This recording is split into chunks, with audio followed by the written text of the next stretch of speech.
Welcome back to the channel.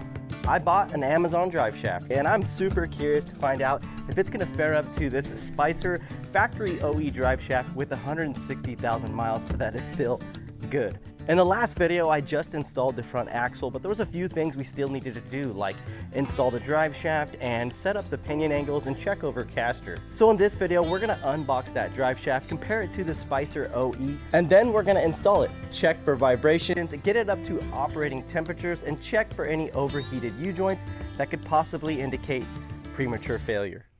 I'm really excited about this video. Let's get to work.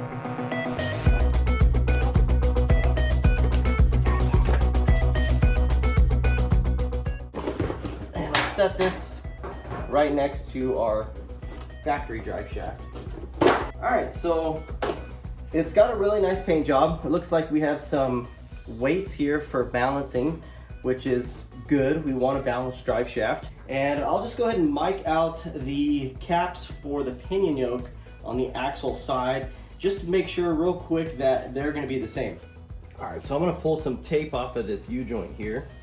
Go ahead and just pull off this cap and just get a quick inspection here. There is grease in here. I don't see any part numbers on the joint itself. All the bearings look to be intact and it feels somewhat smooth. The bearing is also sealed. I've noticed that, same as my factory Spicer joint here. Now we're gonna check the actual diameter of the cap. So that, to me, exactly the same. Now I'm gonna take a measurement from the outside and see if they're the same. So yeah, they're the same. If this U-joint failed, I could take a 1310 style U-joint and put it on this shaft. So that is good news. It looks more like the way my rear ATEM's drive shaft is set up. It doesn't have the boot to seal the joint, but does have a grease fitting to grease the joint. So it does slide in and out, which is good. We've got some movement there. Now moving along, we have this rubber seal here. That's gonna be for your slip yoke.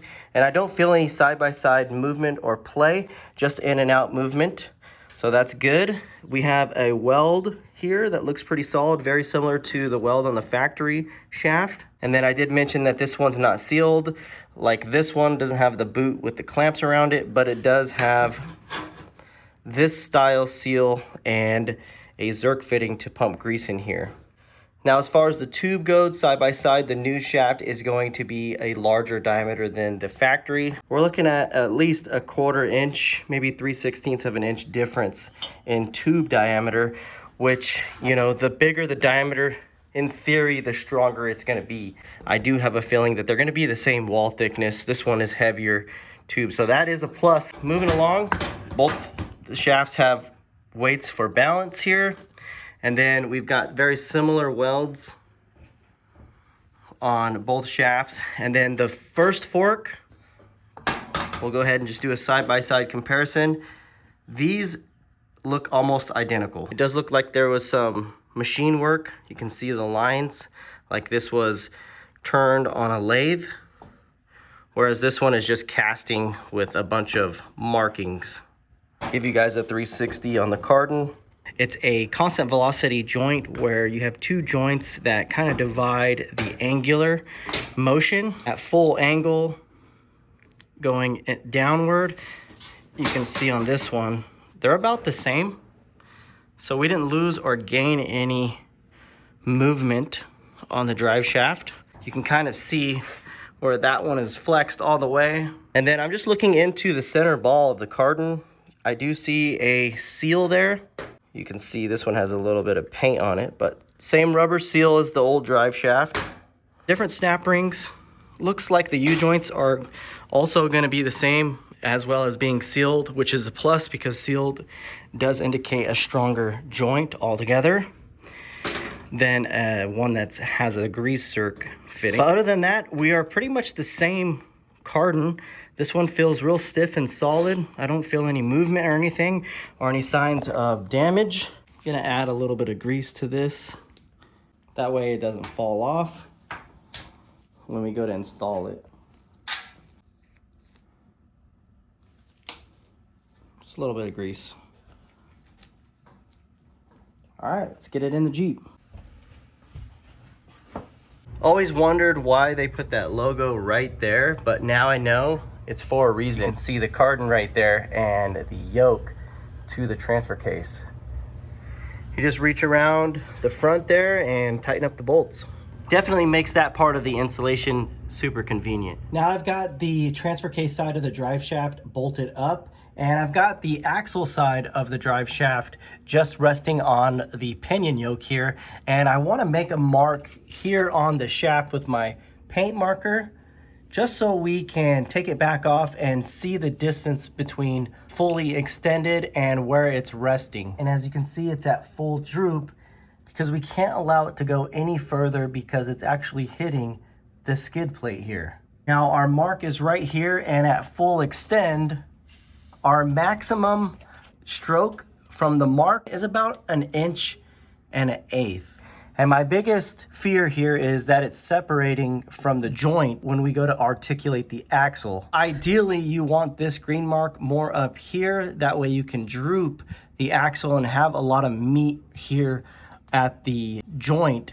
But as the axle starts to droop down, the pinion will actually wrap inward, causing the drive shaft to pull in. So we are pretty close, but we still have about 1 1/8 inches going in full extend, and a good 2.5 inches going at full compression.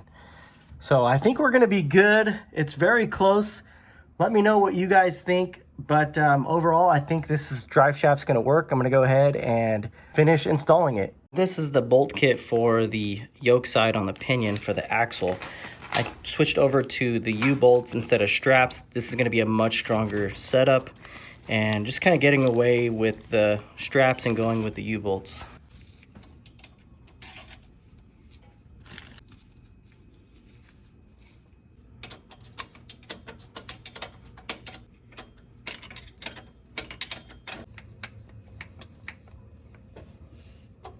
Drive shafts installed, and I'll show you the distance between the lower skid and the tube.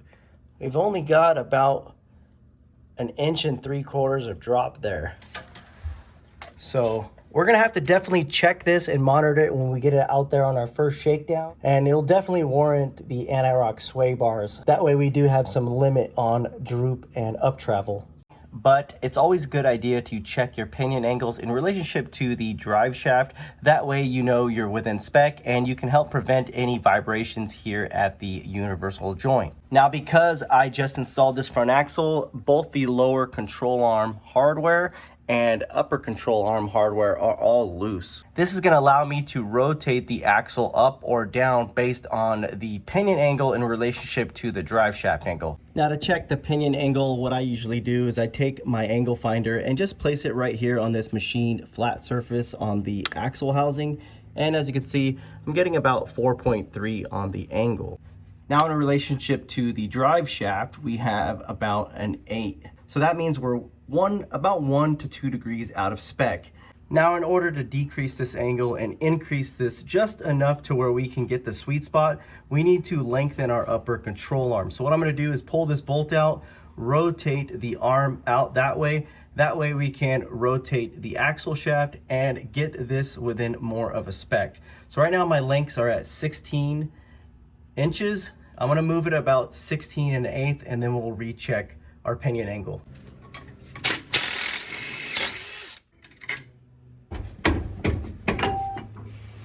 All right, so I've got the bolt removed from the top of the control arm mount on the axle side. The jam nut is loose on the upper arm here, and I've got my bottle jack set up here with the Bottle Buddy adapter, kind of saddling the bottom of the pinion there. And what I'm gonna do now is I'm just gonna jack up the jack and kind of find the sweet spot on our pinion angle. So I'm gonna turn this on here, and we're still at 8 on the pinion angle. So I'm gonna jack this up, and our pinion, in theory, will start to rotate.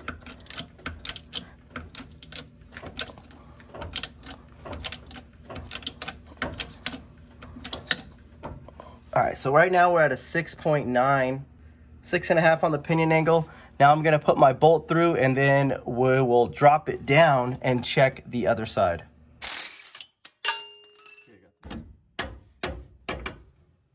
And now you can see we are at 16¼ on the length for the passenger side arm. And we'll just go ahead and jack it up, get the bolt back in, and recheck our pinion angle. All right, so you can see that we're off quite a bit of ways on the arm here. So we're gonna go ahead and jack up this side underneath the lower control arm mount and kind of rotate the axle forward, getting the bolt hole centered up.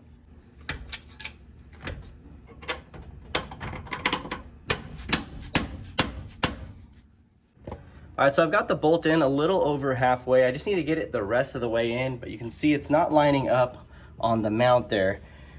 So I'm gonna have to get the wheel ratchet strapped up and kind of just pull it into that direction. So this will all line up and I can slip the bolt through. Just gonna go ahead and pull this tight and we'll be able to get that bolt through. And everything should pretty much settle in. So now let's check the pinion angle, and I'm getting a 5.4. Let's see what we have on the drive shaft. And here I'm getting a 7.6. So about 2.2 on the new angle setup. And that's gonna be well within the 3° spec for our pinion in relationship to the drive shaft angles. Now, typically we would stay away from a perfect 0 pinion angle. That way we can allow the bearings in this U-joint to become bearings and self-lubricate and get the most life out of this U-joint. With a perfect 0 as a pinion angle, what could happen is the trunnions in these bearings can become stagnant and it won't allow the bearing to self-lubricate, causing premature failure. And the bearings are already sealed, so we can't grease them and we want the most life out of them. So it's better to always set it between 1 and 3 degrees. Now I have it at 2.5 degrees. That's gonna be perfect. It's not 3, it's not 0, and it's right in the middle in the sweet spot. So I'm gonna go ahead and lock that down. I really like this pinion angle. I'm gonna torque the upper and lower control arms to spec at 55 foot-pounds and the lowers at 130 foot-pounds.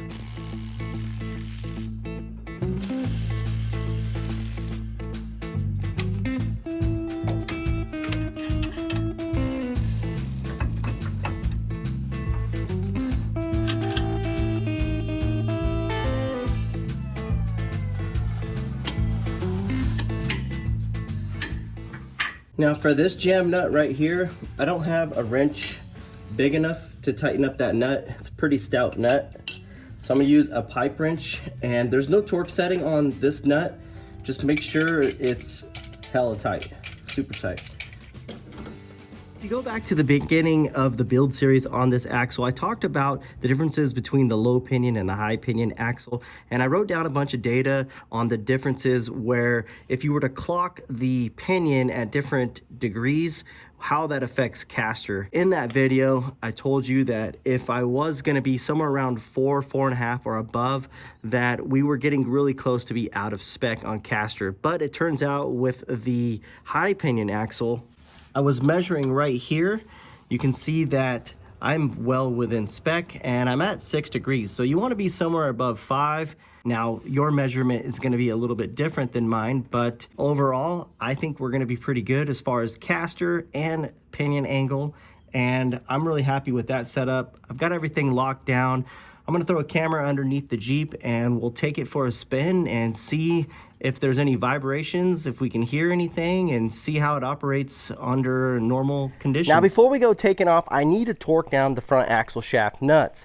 With a 36mm socket, I'll torque them down to about 175 foot-pounds, and then we'll add the retainers and the cotter pins and put the wheels back on. Man, I forgot to add this part to the last video, but there it is. So let's hit the road.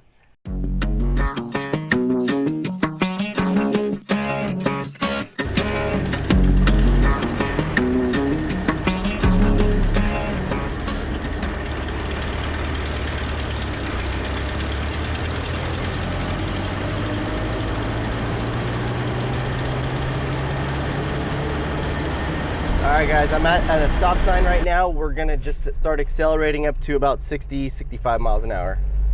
Here we go.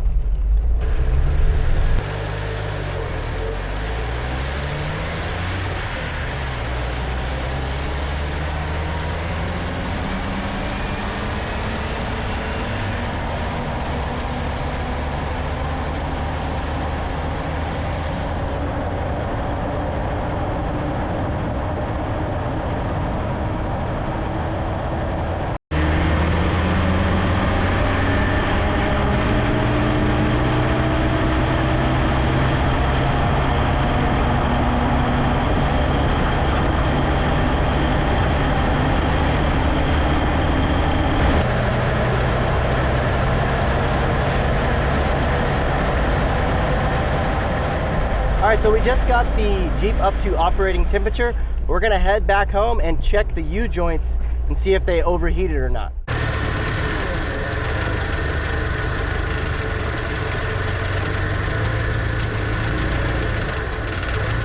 The exhaust is super hot. You want to just point it right on top of the cap there. And we're getting about 120 degrees. This one over here, maybe a little bit warmer, 130. You want to check all 4 bearings on the cap. That way you have a good idea of each separate or individual bearing on that universal joint. Check this one. So about 120, about 125 on that one as well. 130 on that one. These bearings are actually doing pretty well. They're not overheating. You want to make sure they don't get above 300 degrees F, and these ones are around 120 to 150 at operating temperatures. So that's telling me that we're not having any signs of trouble with U-joints. So the new drive shafts seem to be smooth and quiet with no vibrations, and the U-joints at operating temperatures seem to stay well below, the overheating temperatures. So I kind of like this drive shaft. Now, similar products like this normally run about $300 to $400. So mileage is definitely going to vary in terms of quality, but for $180, I'd say this could be a pretty good drive shaft for the value. Even if you just had it for a spare drive shaft or something just to get you by for a while, shipping from Amazon was fast and it was here in about 2.5 days. Typically other products like this would take up to a week to get to you. I'll probably end up rebuilding this older drive shaft. My only concern was the lash on the slip joint here. Once that wears out totally, they're not rebuildable at that point. So all the time and painting it and everything, it just made sense to go with the $180 Amazon shaft. Now, I'm not going to stop here testing out these cheaper options out of the normal type of products on my TJ.